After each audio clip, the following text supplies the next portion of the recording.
The Adventures of Pinocchio by C. Collodi. Translated by Carol della Chiesa. Chapter 2. Mastro Cherry gives the piece of wood to his friend Geppetto, who takes it to make himself a marionette that will dance, fence, and turn somersaults. In that very instant a loud knock sounded on the door. "Come in," said the carpenter, not having an atom of strength left with which to stand up. At the words the door opened, and a dapper little old man came in. His name was Geppetto, but to the boys of the neighborhood he was Polendina, on account of the wig he always wore, which was just the color of yellow corn. Geppetto had a very bad temper. Woe to the one who called him Polendina. He became as wild as a beast, and no one could soothe him. "Good day, Mastro Antonio," said Geppetto. "What are you doing on the floor?" "I am teaching the ants their ABCs. "Good luck to you." "What brought you here, friend Geppetto?" "My legs, and it may flatter you to know, Mastro Antonio, that I have come to beg for a favor." "Here I am at your service," answered the carpenter, raising himself onto his knees.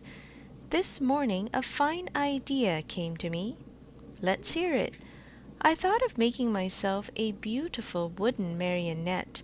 It must be wonderful, one that will be able to dance, fence, and turn somersaults.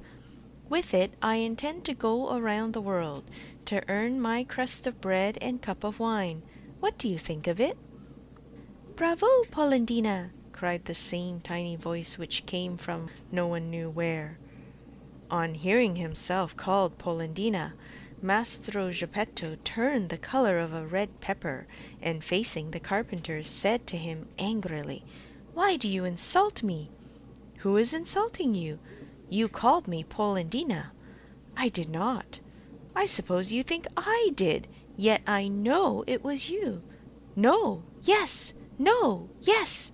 And growing angrier each moment, they went from words to blows, and finally began to scratch and bite and slap each other.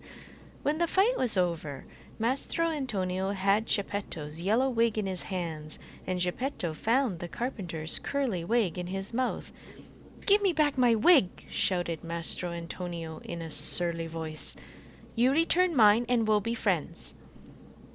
The two little old men, each with his own wig back on his own head, shook hands and swore to be friends for the rest of their lives.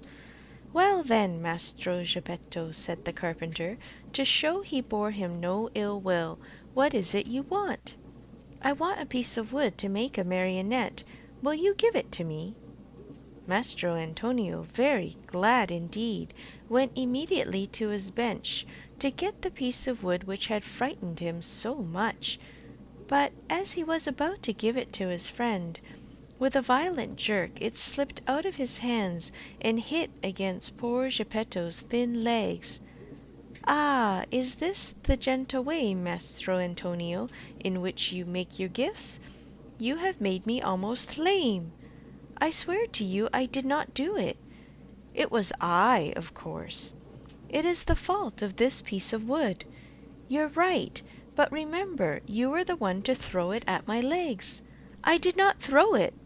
"Liar! Geppetto, do not insult me, or I shall call you Polendina." "Idiot! Polendina! Donkey! Polendina! Ugly monkey! Polendina!" On hearing himself called Polendina for the third time, Geppetto lost his head with rage and threw himself upon the carpenter. Then and there they gave each other a sound thrashing.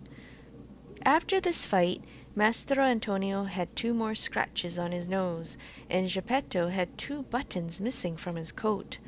Thus, having settled their accounts, they shook hands and swore to be good friends for the rest of their lives. Then Geppetto took the fine piece of wood, thanked Mastro Antonio, and limped away towards home. End of chapter 2.